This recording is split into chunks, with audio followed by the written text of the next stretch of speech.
Welcome, Fret Talk listeners. You are here with your host, Budget Pedal Chap, and you are joined by some new blood today.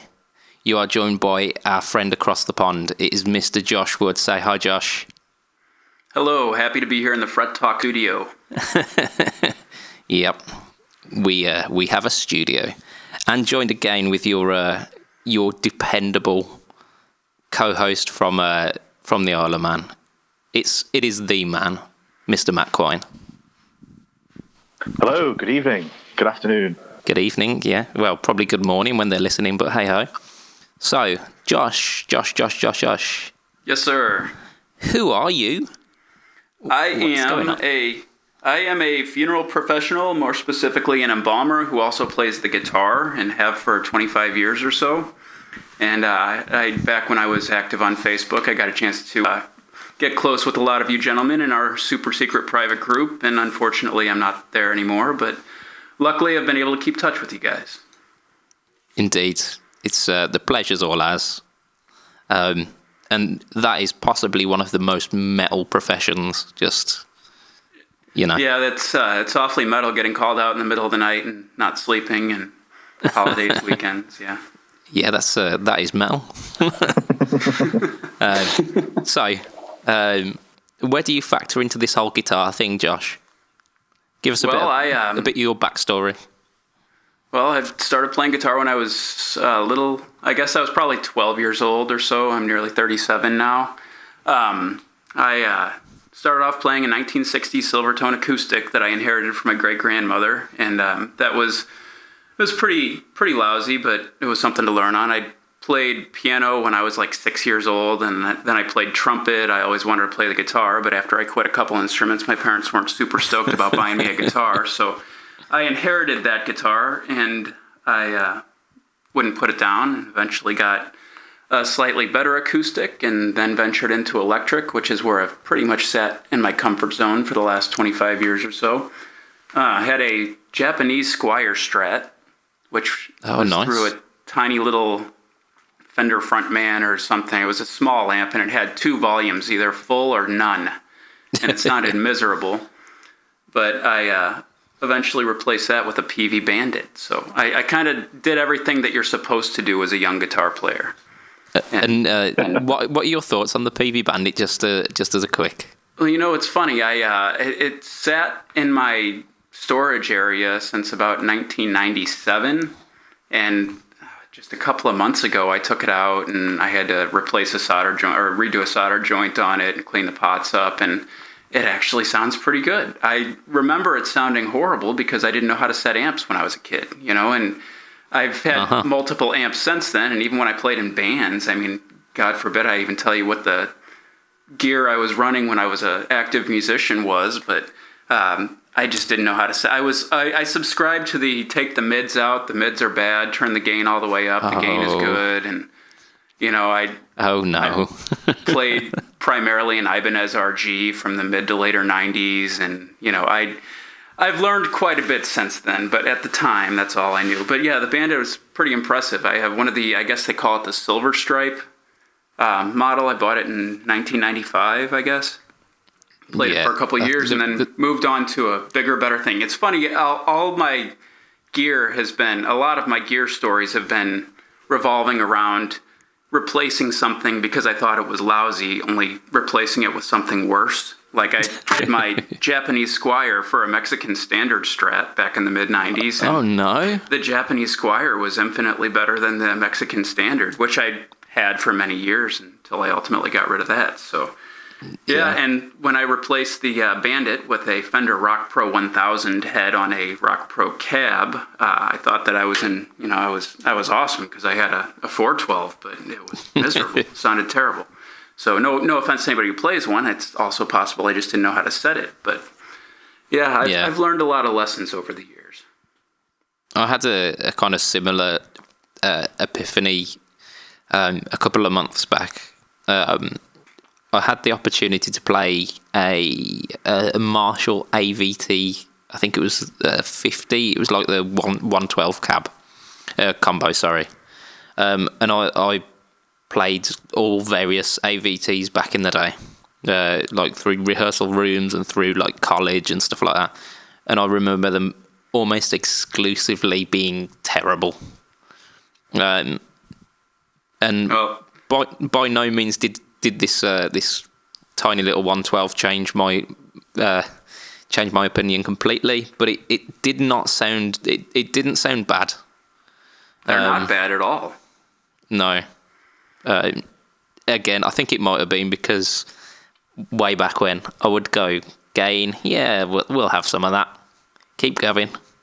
And then by the time you got to the top end of that, it was just, there was no body to the signal at all. It was just all kind of fizz and top end and but actually, if you're tasteful, it sounds pretty good. I remember being very defensive of my gear as well. I remember being in the studio with my Rock Pro, and my other guitar player was playing through a Marshall stack, and the engineer is like, "Do you have a tube amp you can record into?" And I was like, "Well, there's a tube in my Rock Pro, and it's one of those useless tubes that they put in there and say, hey, it's got a tube in it also." But I reluctantly recorded through his amp, even though I was deep down feeling like I should have done it through my own. But yeah, it's just as good, honest. It's just as good. Yeah, every bit as good. Oh man! So we've got a little bit of your kind of first gears. How about talking about that stuff that you were gigging when you were gigging? Some of the equipment that you were using back then. Maybe even a band name as well, if you've got some embarrassing band names. We love those. Well, I was actually in a band called Cabinet 31, which is a reference to the Wizard of Oz sequel, Return to Oz, which I guess the Queen had a bunch of different heads that she could take off, and she kept her original head in Cabinet 31. Now, there was also a punk band in California who had that name, and we battled relentlessly over who got to keep it, but it didn't ultimately matter. So, yeah, that's a little embarrassing, but what are you going to do? Pretty cool.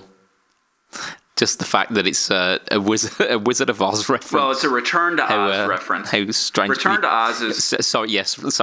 That was considerably... It's the far superior sequel. It was considerably darker than The Wizard of Oz. Oh, it was, wasn't it? Yeah. I do remember watching that one, actually. Being far too old to watch it and just being confused. Yeah. There was like weird... Like wheeled creatures, weren't there? Yeah, the Wheeler creatures, yes. Yeah, it's coming back to me, and I don't think I want it to. No, it was not very good. Oh dear.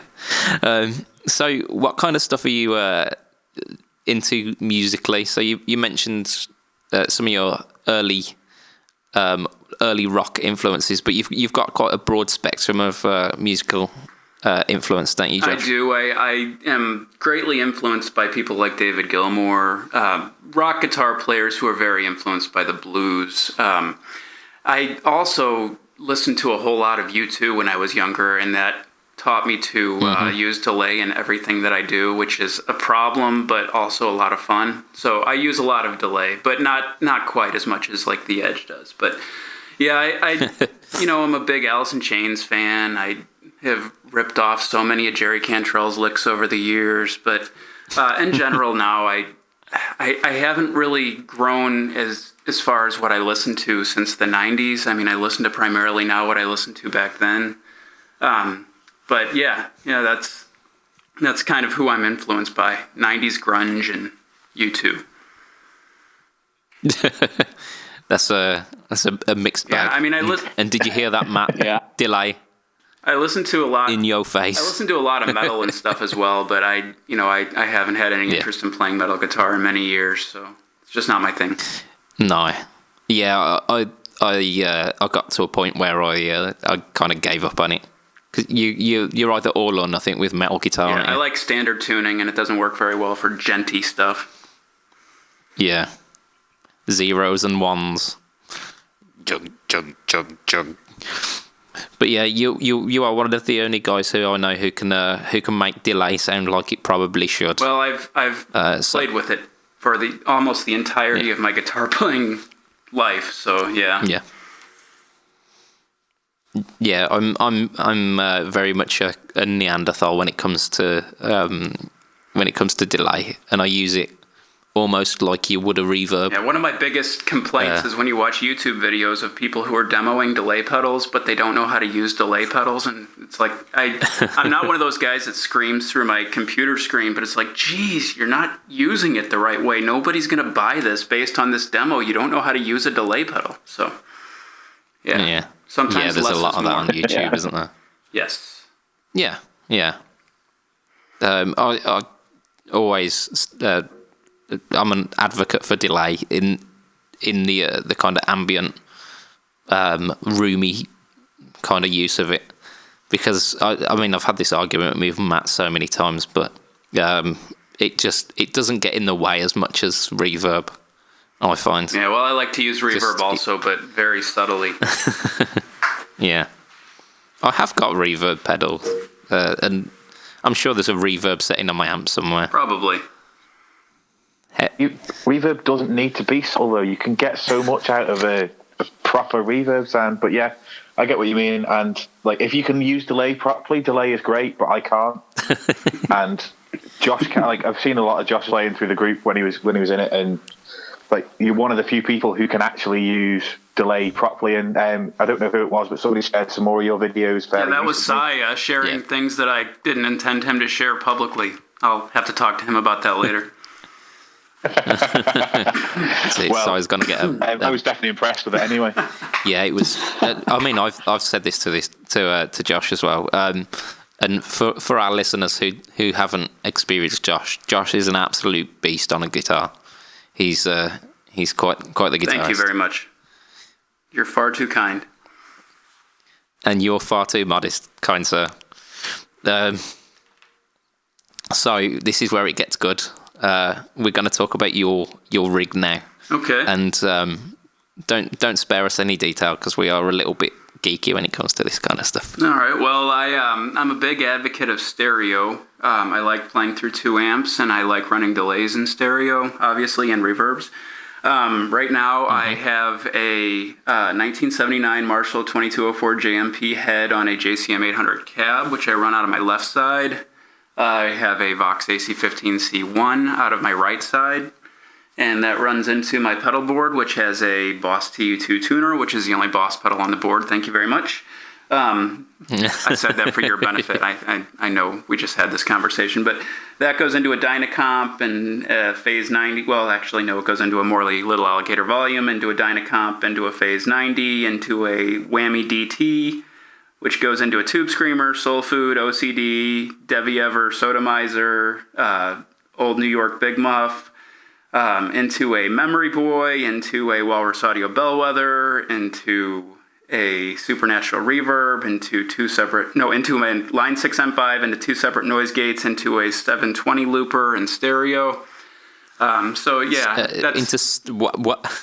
Sorry, that's... You confused me at the 2 separate noise gate. What? Yeah, well, I'm running stereo, so I have a noise gate for each stereo line. So if I'm stepping on a fuzz pedal and I don't want my fuzz to go crazy, if I throw it through 1 noise gate, that's fine if you're using 1 amp, but if you're using 2 amps, then you need 2 noise gates. So that's why they're not running...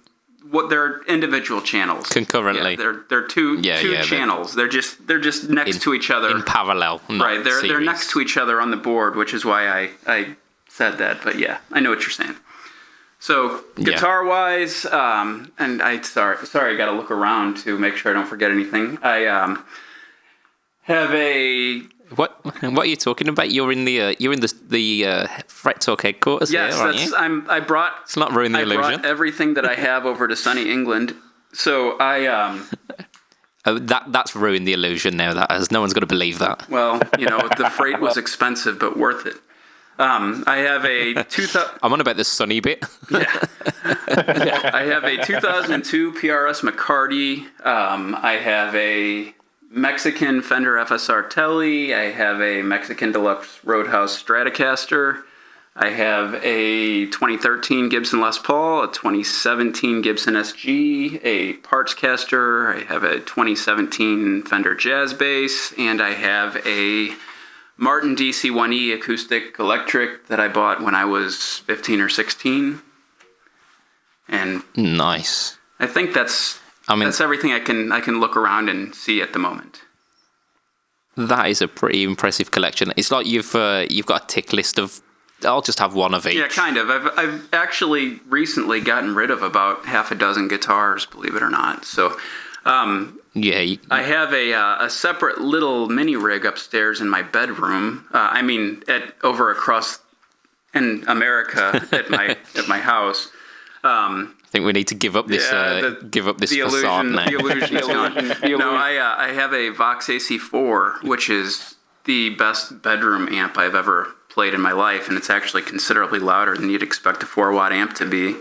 And then I put together a little micro pedal or mini pedal budget pedal board that I actually reached out to you for advice on, but you didn't check your messages, so I had to buy things without your input. I rejected you. Yeah. So I have a little mini pedal board up there next to my AC4, and that's got a little $14 Donner tuner, which is kind of working, I guess. It's not as accurate as a tuner that would cost more than $14, but I have an Ibanez TS Mini, which is phenomenal, and I know, Matt, you have a TS Mini. They're fantastic. I have a pedal builder up in Canada who has a company called SAE Effects. I had him build me a pedal that's half germanium fuzz and half analog delay, and it's okay. It's a little home brewy and not quite as nice as I hoped it would be, but it works. And that goes into a more re-echo into a Donner Verb Square, which is a $38 reverb that sounds like a $38 reverb. And yeah. I mean, it is a pedal board that kind of advocates the saying you get what you pay for. Well, the more re-echo is really good. I have a $350 Bellwether on my board for my big rig, and I have high expectations of delay pedals, and this little $50 Moore pedal was really, really good, especially in the tape setting. Yeah. I think Moore, they have some absolutely blinding pedals in their range. I don't know how they do it for the price that they do it at. No, and having had tried my hand at some pedal building myself, how they fit all of that technology into such a tiny box. I have trouble trying to stick all the electronics of like a simple boost pedal inside an MXR style box. Yeah, well, your artwork is infinitely superior to the Moore artwork, so. Yeah, I don't think they'd get away with what I draw. What are you talking about? Everybody loves that kind of graphics. You'd sell millions if you did it commercially.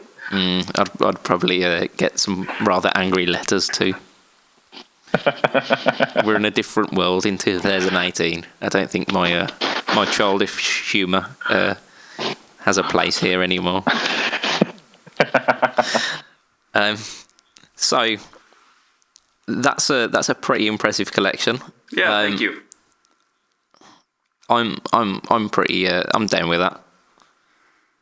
I mean, my collection comprises mostly of Telecasters. Yes, I know you are the Tele man. I think I am. Yeah, I was trying the whole one of everything thing, and then got to the Telecaster and went, "Oh, that's nice," and then just kept going over that kind of thought process. So, "Oh, that's nice. I'll get another one." It's like chasing the dragon, isn't it? Yeah, there's nothing wrong with that, though.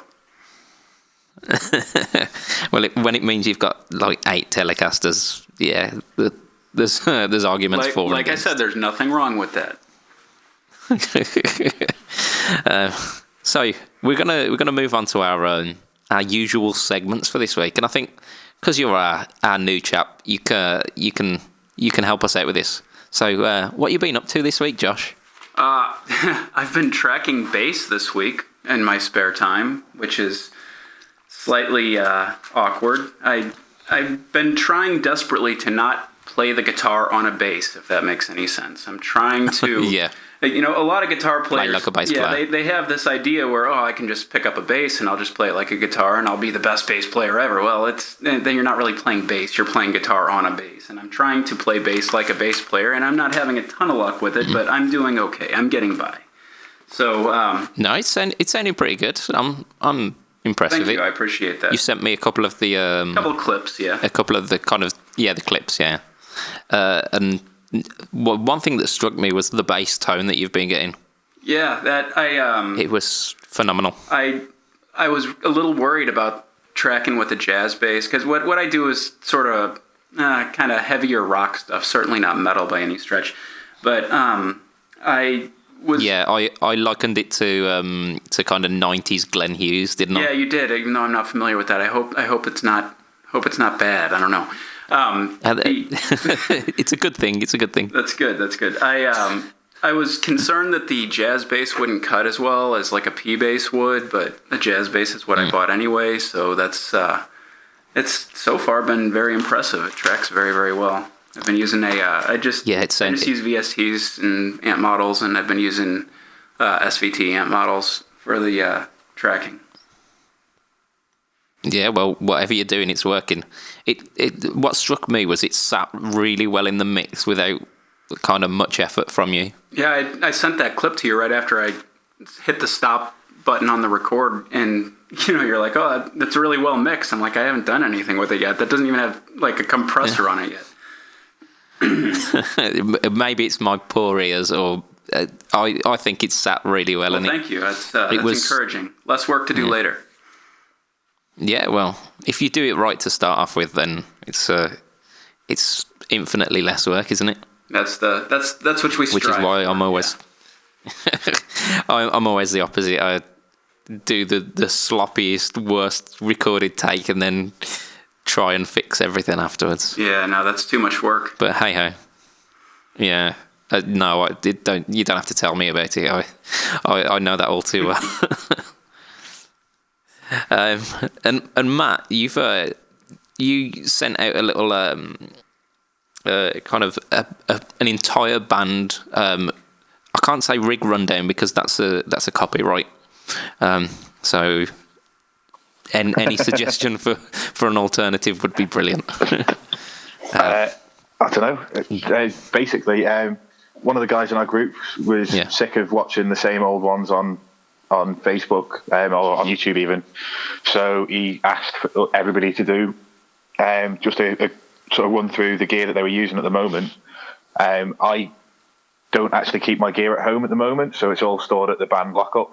So it's a bit difficult for me to do one, but we were actually gigging on the Saturday. We were playing a private function, so setting up on the Saturday morning, and then basically it was sat in a quiet room. So after the rest of the guys left, rather than just running down my rig, I ran through the other guitarist, the bassist, and I showed them things that make noises that you hit with sticks, and a plinky plonky thing as well. Drums or drums. Drums. Yeah.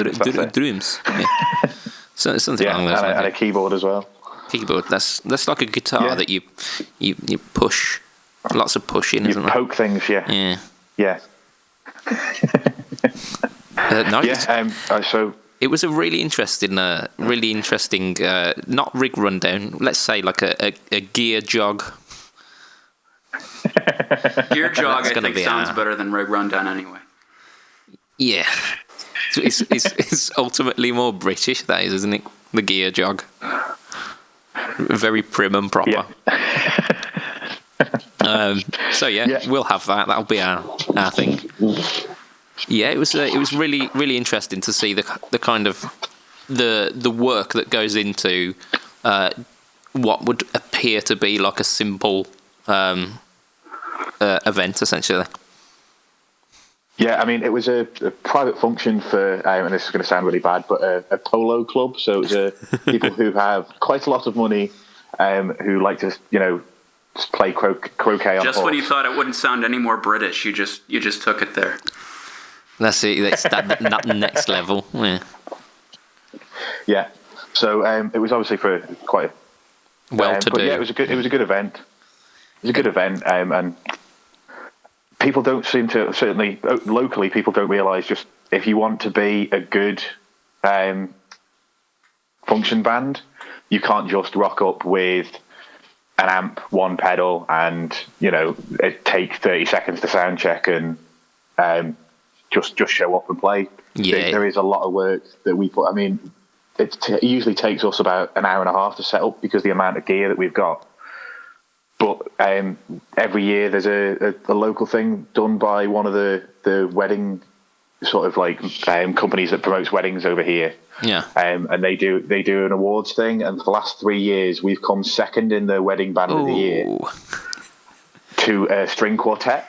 So we're never ever going to break that string quartet at a wedding. So we're never ever going to beat that. And they've beat us 3 years in a row now. They don't even have pedals. What's going on, man? I know, what can you do? But yeah, and there's like 9 other bands that literally just play functions over here, whereas we do functions and then we do the pub gigs as well. So it's nice to know that sort of we get appreciated, but there is a lot of gear that goes into what we do. Yeah, kind of. On the one hand, you're pretty proud, but on the other hand, you're kicking yourself that you didn't learn violin. Because it's so much less pack up and so much more expensive though. So much more expensive. Yeah. Yep. Well, yeah. Initial outlay. My sister is a professional violin player, and I think her one violin is the same cost as multiples of everything that I own gear wise. Yeah. But yeah. She doesn't have fun pedals to step on. This is true. No pedals. And that's what we're all about, isn't it? Yes. Just the Guitar Gear community. We love pedals. Especially budget pedals, Mr. Chap. Whee! Gotta love those plugs. Gotta love them. Yeah, so, I mean, Josh says it here. If you haven't already, go visit that YouTube channel. Go visit that Instagram. Go visit that Facebook. Send me some love. Can I make a quick mention of your Dark Matter video? Yeah, which one? The one that's recently gone up on YouTube? I'd never even considered that pedal because from the looks of it, it appeared to be like a metal pedal, like a metal zone. Yeah. Sounded really good. I was impressed. I think it's inappropriately named, but good video. Yeah, I mean that was the whole kind of point behind the video, that it looks like it should be metal as fuck, but then it's actually it's almost kind of Blues Driver to OCD kind of territory. It's that kind of not mid-honky, top end kind of crunch, and it's just like a pretty tasty drive. Very nice, yes. Yeah, and when you mix that with the Mojo, magic things happen. I've never actually played one of those. I know you're going to hate me for that, but I've never tried a Mojo. I can't hate you for ignorance, but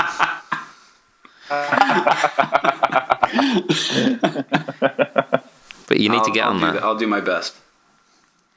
Yeah, I mean they'll be like what, $30 or something. Like yeah, it's well worth a try. They can be a little bit fiddly to dial in to perfect measures, but once you've got it, you ain't letting go of it. You'll buy 2 more. And then sell one so you could buy a Boss pedal. Yeah, I am. I'm kind of kicking myself about that. But the Boss pedal was pretty cool. It's pretty cool. So yeah, I mean, I've done things this week apart from a video about the Dark Matter. I actually did that a couple of weeks ago. The magic of the internet, hey? Yeah. I've got probably about 4 more videos coming up that have all been recorded. So yeah, Fridays, look out for them. This week, well, actually, kind of arse end of last week, I completed your pedal that I was troubleshooting the week before. And I also, once I'd finished it, I took it to band practice to make sure it was working, because you've got to do these things, and it sounded bloody amazing.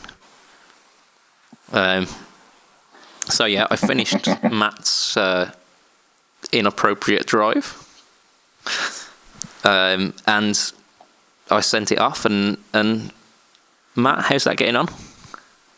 Yeah, so I got a note yesterday saying I'd missed a parcel, and then because I work about 10 seconds walk from the post office, I went there at lunchtime to pick it up. I came home tonight and plugged it in, and it sounds absolutely brilliant. I was going to say cracking then. I was going to say, I didn't know what you were going to say there.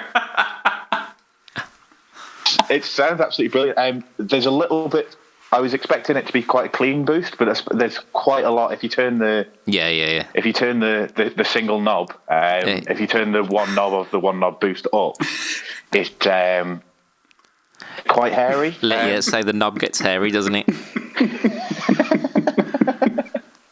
Yeah, but it does. It sounds great. I've only tried it through the Lead 12 at the moment, so I've only tried it through my Marshall solid state thing. So I need to.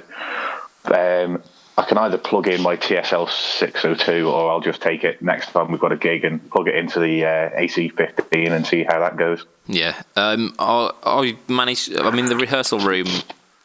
Once again, they've let me down. I went there with like both of my valve heads, and I was assured that I would be given a cab to put them through. And then I looked in their spares cupboard, and there was like a PA speaker and a JC 120. I was like, neither of these are going to help me. So, yeah. Did you make do? Or? You'll kind of hear. No, I ended up using. There was a Vox AC30, but it was one of the ones that are not the valve VRs. powered. Yeah, that's the one. Yeah, and there's no way of getting a clean out of it. It was just, it was terrible. But even through that, the boost sounded amazing. So, yeah. I mean, the more you stroke the knob, the hairier it got. So it was amazing. Yeah. So yeah, it even made a crap AC30 VR sound good. I'm happy with that. I've never played through one of the VRs on principle alone, but I don't know if they're any good or not. So no, don't bother. Just don't bother. So yeah, I've started another one knob boost. It's not quite as childish, this one. It's called the hairy thumbs up. Through a little kind of industry insider joke. But it's a slightly cleaner boost, this one. So less hairy, ironically. It's based on the Jack Orman MOSFET boost, which I believe the Analog Man Bob boost is based on. So it's kind of similar characteristics to the one knob boost, but less gritty. And I got it working. So I wired it up. It didn't work initially. 3 days of me kind of just looking at it and screaming, "Why are you not working?" And then it finally conceded and started playing ball. So I wired up the test rig, and it sounded pretty cool. I've now installed it into a box with a switch, and it stopped working again. Oh well. So scream at it some more. I'm sure it'll go back to work. So yeah, I have a feeling that pedal builders, like a good 80% of it is just screaming, and then 20% is selling pedals, I suppose. So yeah, that's been my week. We've done incredibly long on that one, but yeah, we've got this week is going to be our modern guitar special because we like guitars. What sparked it is Ibanez. Not only have they brought out this newfangled new tube screamer, that we mentioned last week. Have a listen to our previous podcast. They also brought out the Ibanez AZ range, or the Arizona. Yes, Is that the right, Arizona Josh? series, the AZ, as we would say here in the States. I think that sounds much cooler than the AZ range. But Ibanez are known for their catchy Model names, yeah. guitar titles, aren't they? Like the Ibanez RG7321 EX BZ Oh, GG. that's my favorite one. How did you know? Yeah, it's. I mean, it's more of a barcode than anything, isn't it? Yeah, it is. Yeah, the Ibanez Arizona sounds pretty cool, actually. But Matt is going to talk us through a little bit what this Arizona range is all about. So you've got some specs there, haven't you, Matt? I mean, I've got the website that you posted up earlier. So there's two particular models. So if I take you through the Prestige first, which is the sort of price-wise, I think these are just coming in at just over $1,000. I think they're between 1,000 and 1,100 somewhere. I can't remember off the top of my head. I think I think the 1,000. The Prestiges are the upper ones. I think it's the premiums which are the lower one. Is it? Yeah, I think so. Yeah, the premiums are below the Prestige. But I mean, That's a bit odd. the Prestiges, I think they're still only coming in at like 1,800. I don't think any of them reach the $2,000 mark. Right, okay. And obviously they're all Strat style body shapes. Yeah. And you've got sort of a roasted maple neck on them, which is obviously, it seems to be the fashionable thing these days, rather than having either a standard maple neck or a rosewood board or anything. Roasted maple seems to kind of be the new thing that everybody wants. Yeah, they're supposed to be slightly more insensitive to temperature change. Apparently, the roasted maple. They're roasted in the desert Arizona sun. Yeah, that'd be a good twist on the tail, wouldn't it? You're just driving down the highway and you see like all these lines of Ibanez necks. Have me one of them. It'd be a bit different anyway, wouldn't it? It would. Sorry, I've interrupted you halfway through your marketing spiel here. Go on. So we've got roasted maple one-piece neck, roasted maple fretboard. We've got a super access neck joint, so rather than just having with a normal Strat shape, you just bolt the neck straight in. This has got cutaways all around the neck to just give you that bit more. Yeah, extra, super ergonomic, isn't it? Yeah.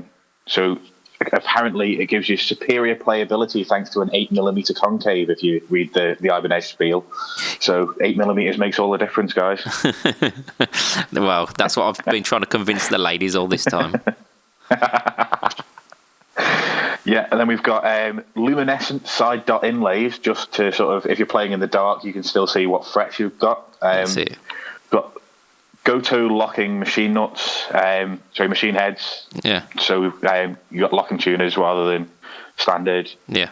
We've got an oil impregnated bone nut. Saucy. I just guess that's the bone nut that's got a little bit slippier than normal bone.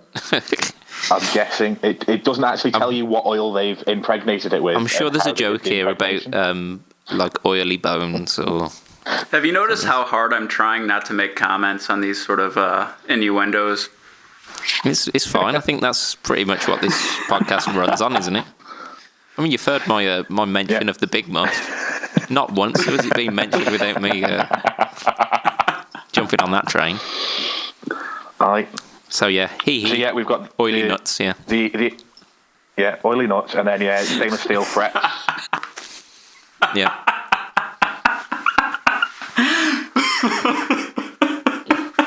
Okay. Come on, keep it together, guys. Keep it together. We've been professional up until this point. An ergonomic body back contour. So they've chipped a bit of wood out of the back of the guitar. Yeah, kind of Strat style cutouts. Yeah. There's Seymour Duncan pickups as well, aren't they? Some modern high output kind of things. What they called Hyperions. Hyperions, yeah. So for me, this is where it gets really interesting. Like, I don't like Ibanez guitars generally because their pickups are their own brand pickups are fairly I terrible. agree. Yeah. I've had two Ibanez's in the past. My starter was an Ibanez, and I've had an RG as well, and I didn't like the pickups in either of them. Yeah, they are universally terrible. So these have got Seymour Duncan Hyperions, which seem to be quite a high output. Yeah. They're Alnico 5s, magnets. Oh, but and I'll they're say saying good that then. High output Alnico 5s. they're supposed to Oh. click they've written on their website is they keep the clarity with a fundamental tone whilst using distortion sounds, and they deliver pick attack a balanced tone, so it's not just a mid hump like you normally get with these. They can do bass, mid, and treble as well.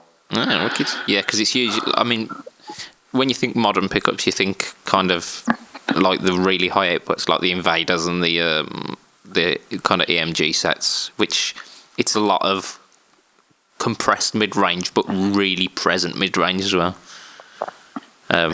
Whereas high output Alnico 5s, if it's anything like, because I've got a high output Alnico 5 humbucker in the Protone telly that I've got, and that's it just absolutely slays. Yeah.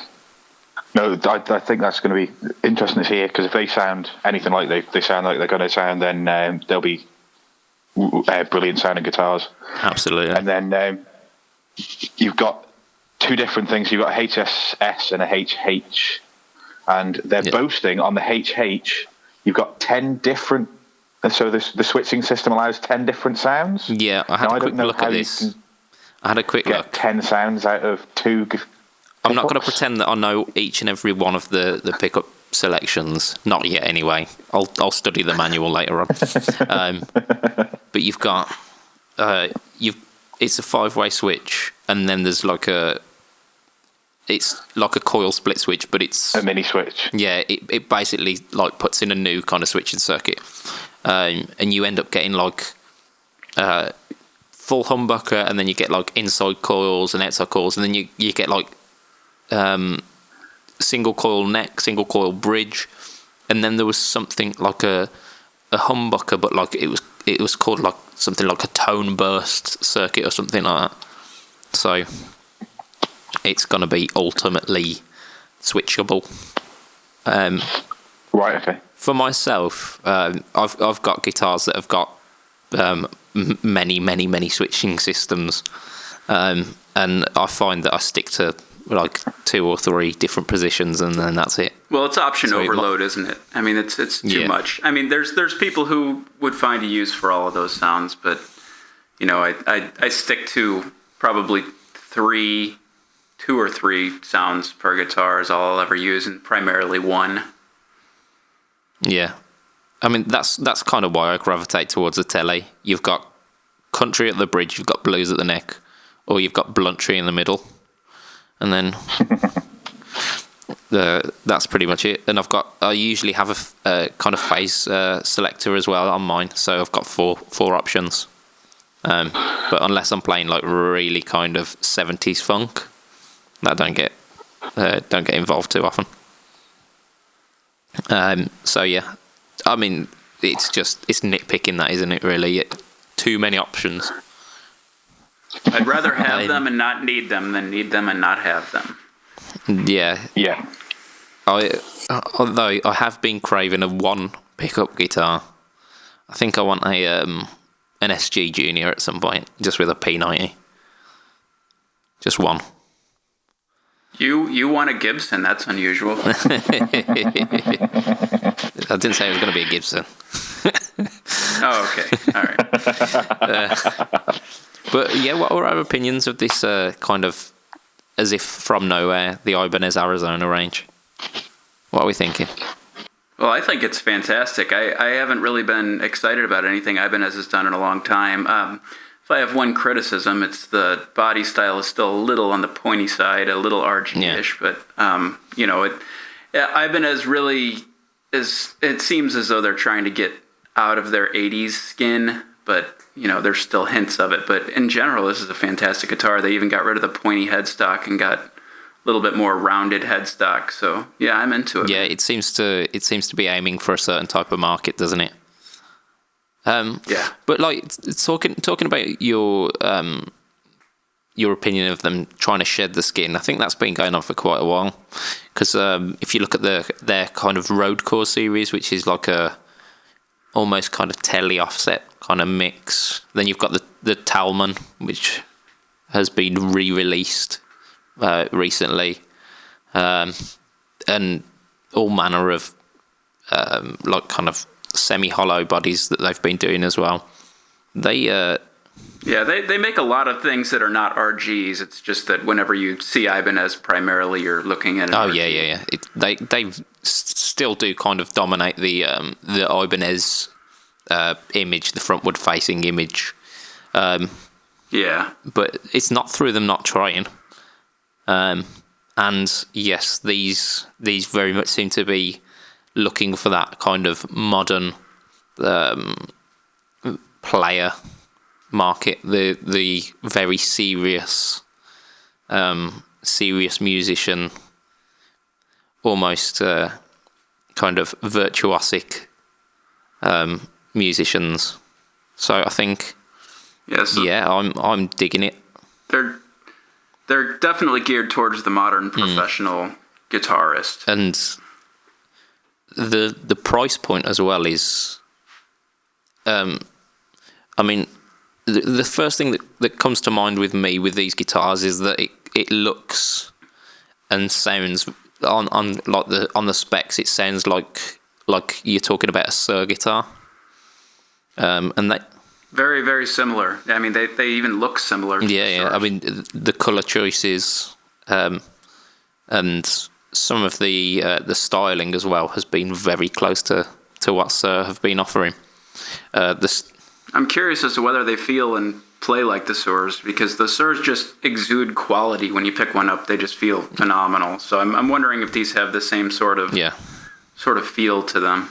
I'm saying it now that I can't remember the number, the barcode number for it, but the one of the premium models that looks a bit like a Suhr Modern.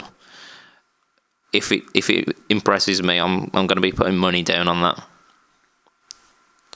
I think it's the specs have impressed me that much.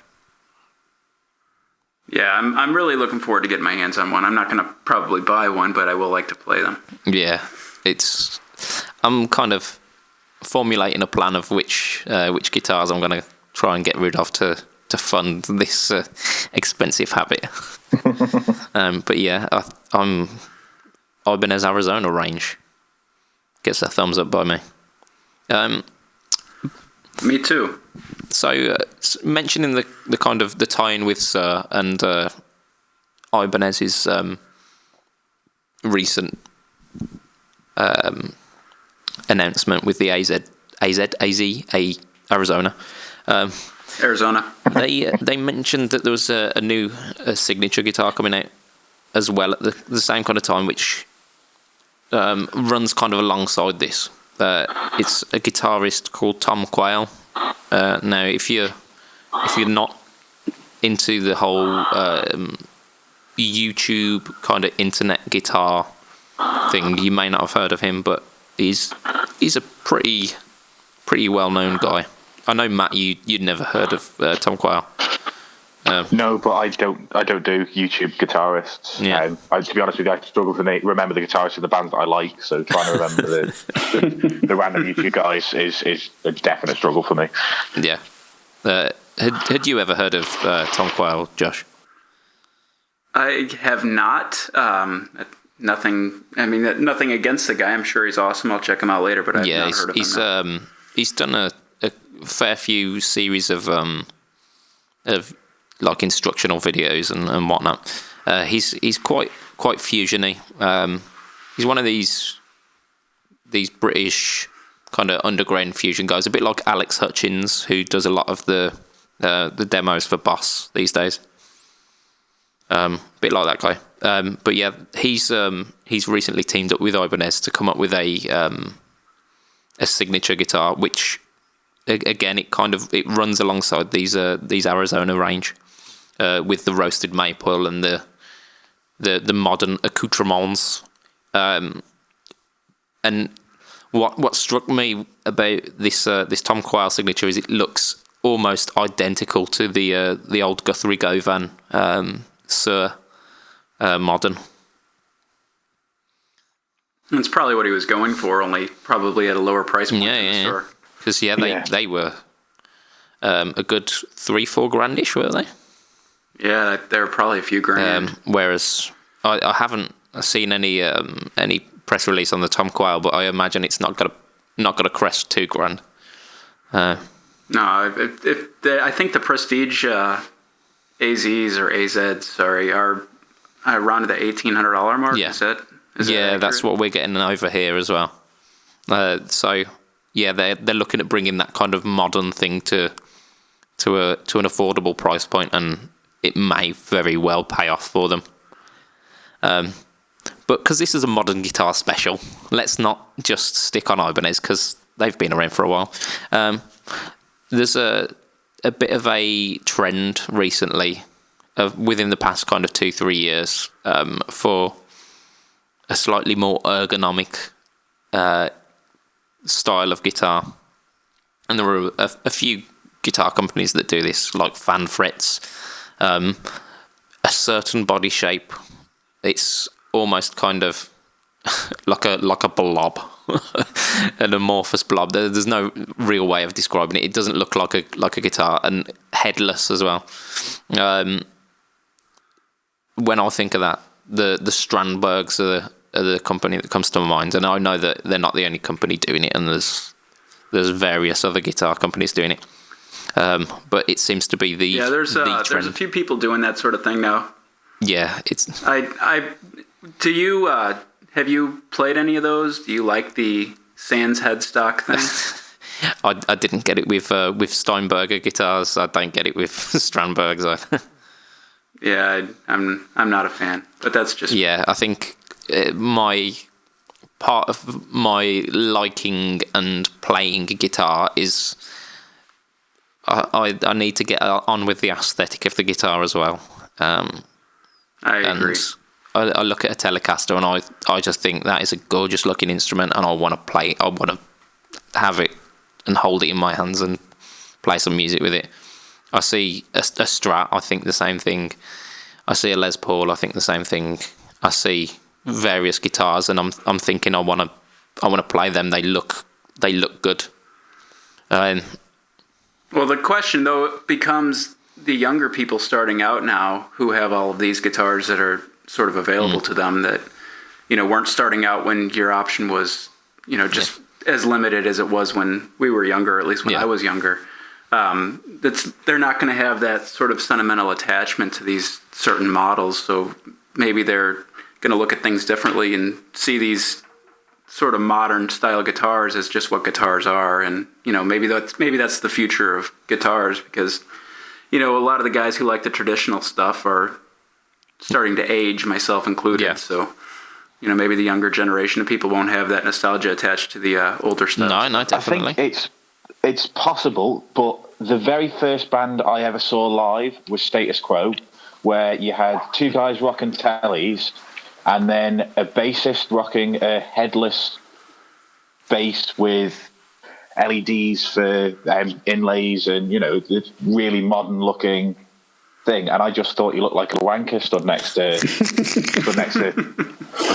Parfit and Rossi, because he looked so out of place, and that thing just looks like a toy compared to a Telecaster. Yeah. So I just don't think anybody who is really interested in playing guitar is going to end up getting into somebody like Hendrix or Jimmy Page or Clapton or somebody, and then they're going to look at the guitar, and you're always going to associate fantastic guitar sounds with those people. And there are going to be people who don't get into that and get into people who have got more modern instruments, but I think they're going to be in a minority. I think the fact that still 60 years down the line, we're still raving over how good, the sounds of the 60s and, Cream and Hendrix and they did get it right to start off with, didn't they? Oh. they got it so right back then that I don't think there are any guitar idols in the same way in 2017 or 2018, whatever we're in now. Yeah. I think, and if they are, they're a lot fewer and further between than they were in the sort of in the 60s and 70s. Yeah, I mean, there's that argument that like the archetypal rock star is a dead thing, but I mean, you've got people like Tosin Abasi, who like the kind of the more modern guitar player is looking up to. I know that two of the I like to say children, but they're now young adults who I taught guitar or have taught guitar to in the past. They're now in their own kind of modern metal bands, and they're rocking headless guitars. I think they're both rocking Strandbergs. Yeah, and I think that's going to be more common just because, I mean, we look at it a certain way because, everybody's always going to have this nostalgia attached to these old recordings, old musicians. But, I mean, do kids these days even really care about Jimmy Page? I mean, I don't know. Well, they might, they should. They might not. I'm not sure. If I have my way. I know they should. It's not... but, I mean, they're being brought up in an area where guitar is sort of an outlying instrument. They're listening to a lot of like EDM stuff, and they probably don't have that same influence that we had, and that need to try to be like or emulate that old style of playing or of gear. Yeah, no, true that. And I suppose it's only now down to us to kind of sit back and watch what happens. And whatever happens, isn't it? I mean, we're not going to be shaping the future of the instrument. It's going to be that generation who are now just kind of in their infancy and getting into it. So we just got to sit back and enjoy the ride. For this week, we've got a very special segment. It's going to be Josh's soapbox, because you feel a slight injustice, not only for what we've been saying, but for the general guitar community. But we've been mirroring some of it, haven't we, Josh? Well, I think that you've kind of jumped on the "it's cool to hate Gibson" bandwagon, which is fine. Everybody can do and play whatever they want to do. My issue is that any slight misstep, like mislabeling a color on a social media page, merits a podcast segment. I mean, low hanging fruit, isn't it?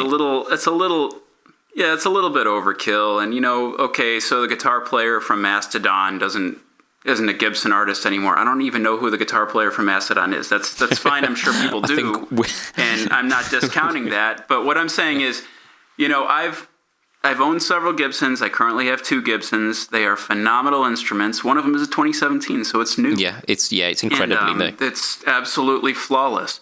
So to say that because they have had guitars slip through quality control with issues, or the other thing is their price.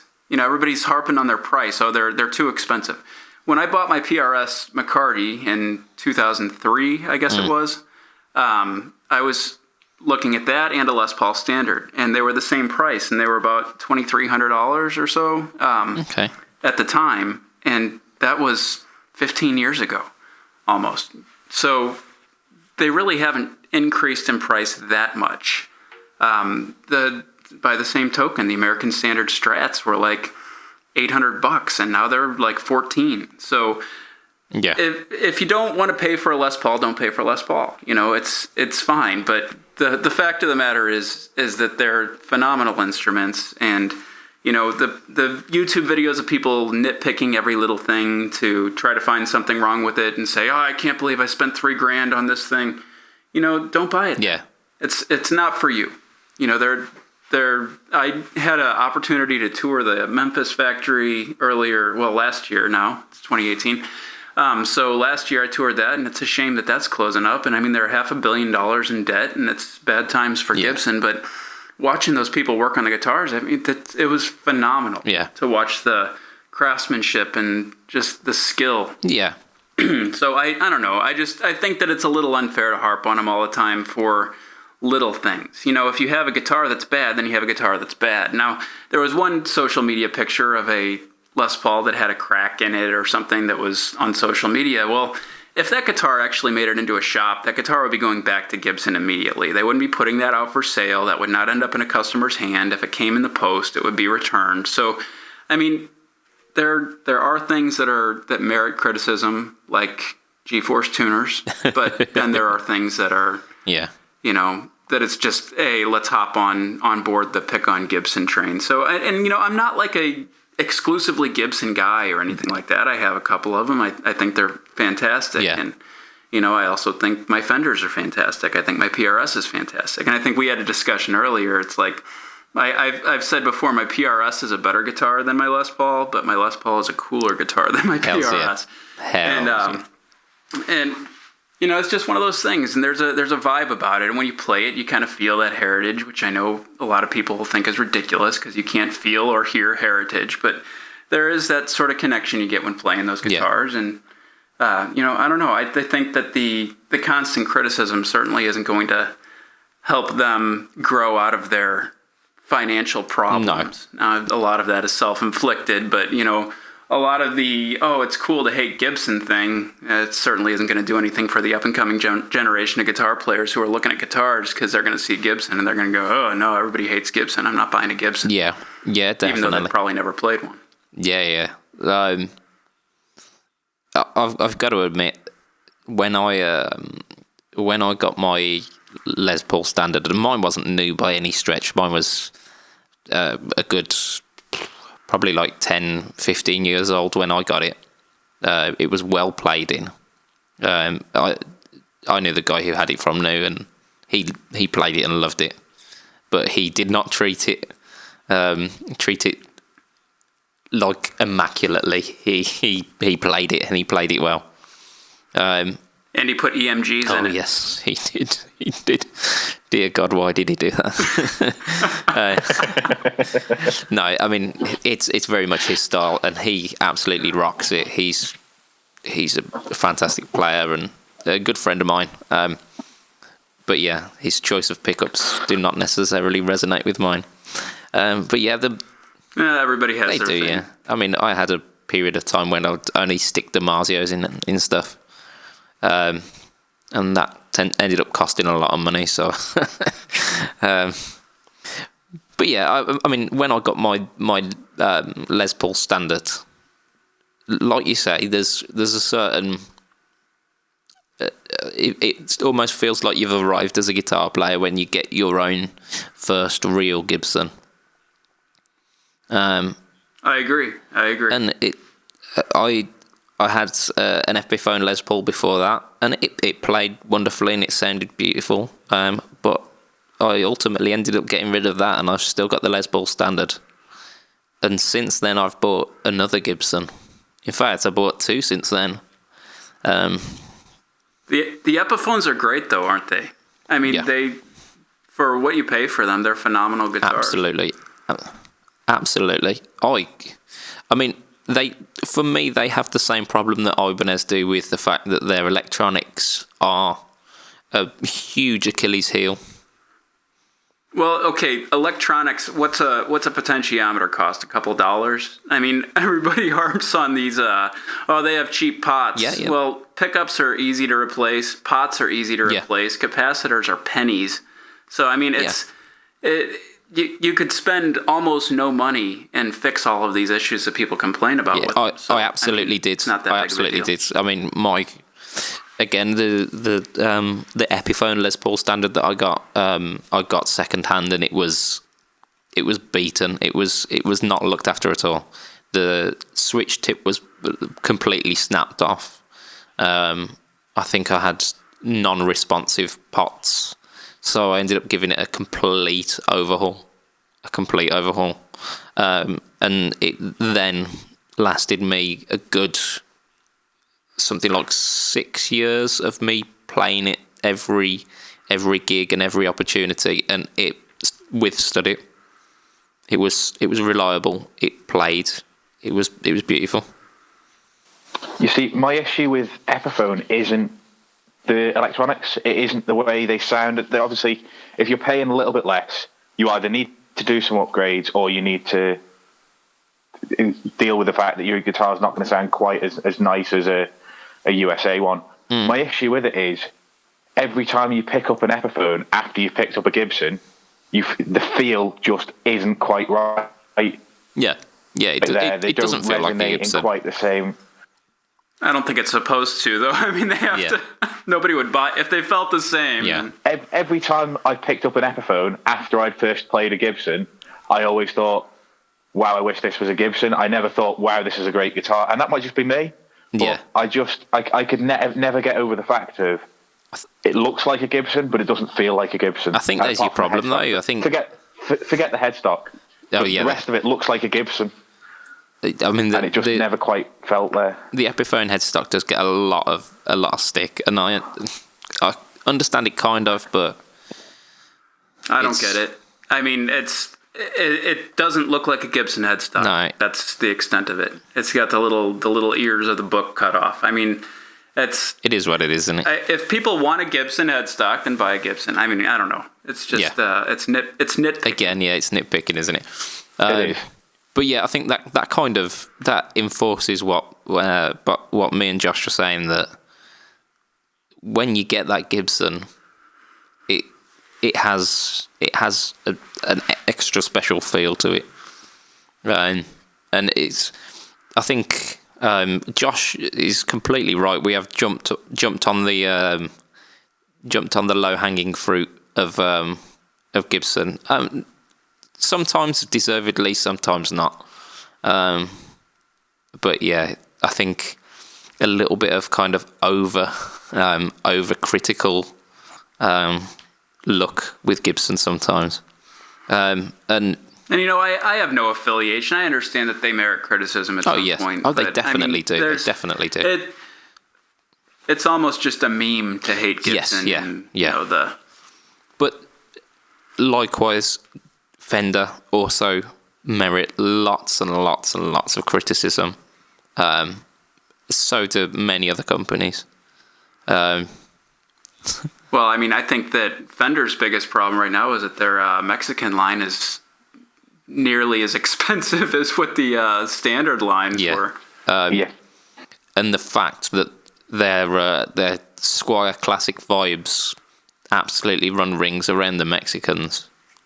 And you're talking an extra kind of... The base model Mexicans do, yeah. Yeah, you're talking an extra couple of hundred, whatever currency you're using, on top to get a Mexican, just so it says Fender on the headstock. And I've played Classic Vibes, and I've played what has been supposedly a good quality mid-range Fender, and I know which one I'd choose every time. Mm-hmm.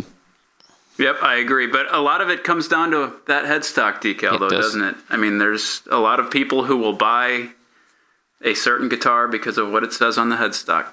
Yeah, very much so. Yep.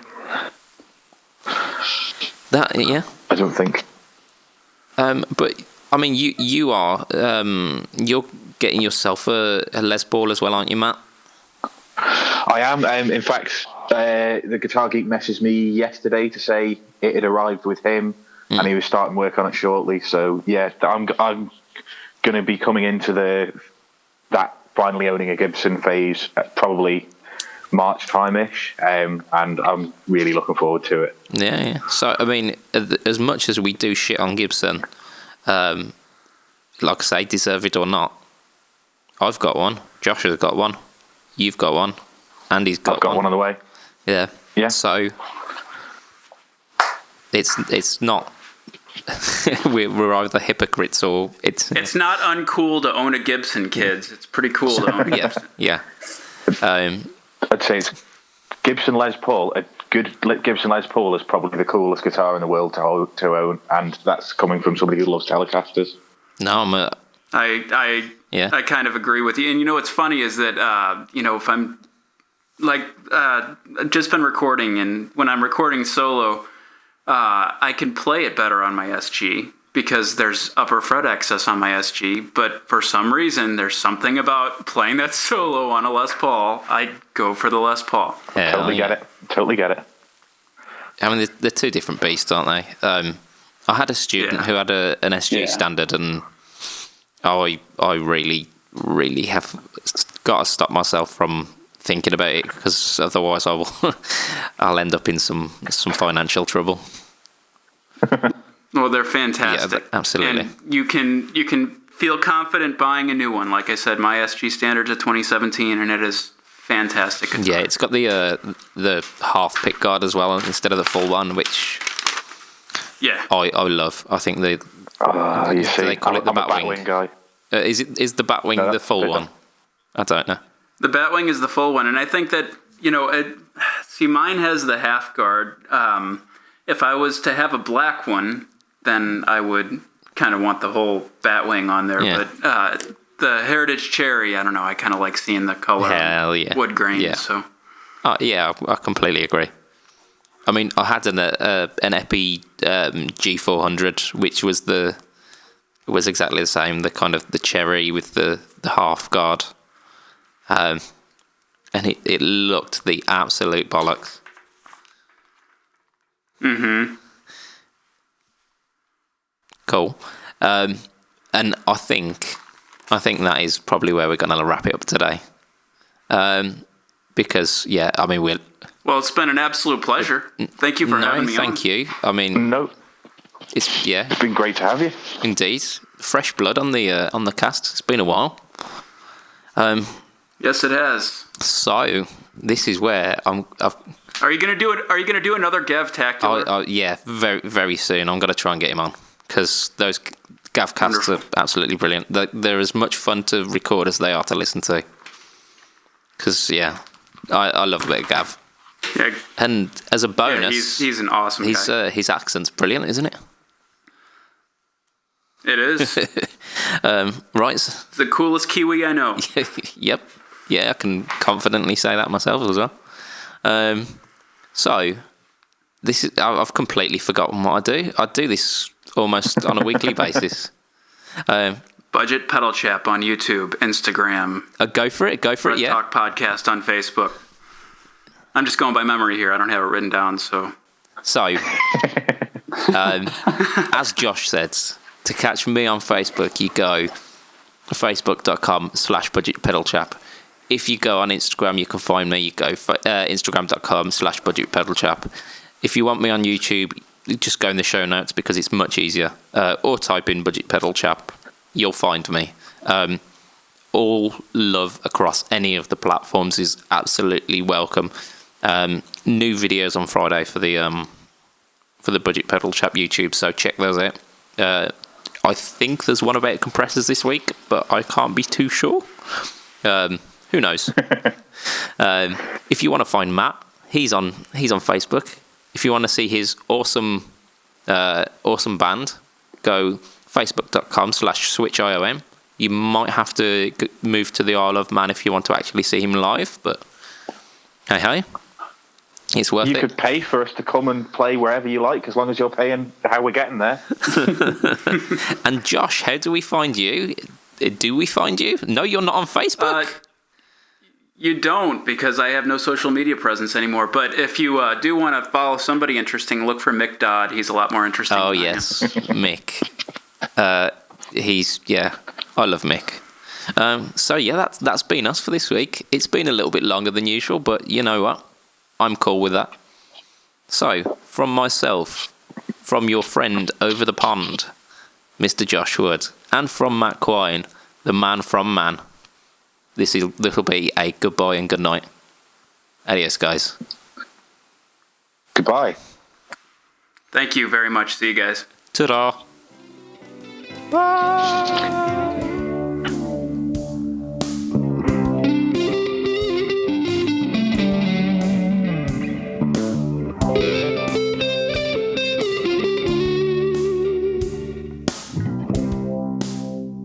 I think we're missing a bit where Mick says that he needs a piss now, aren't we? I need a piss. I love Mick. He's a fucking legend.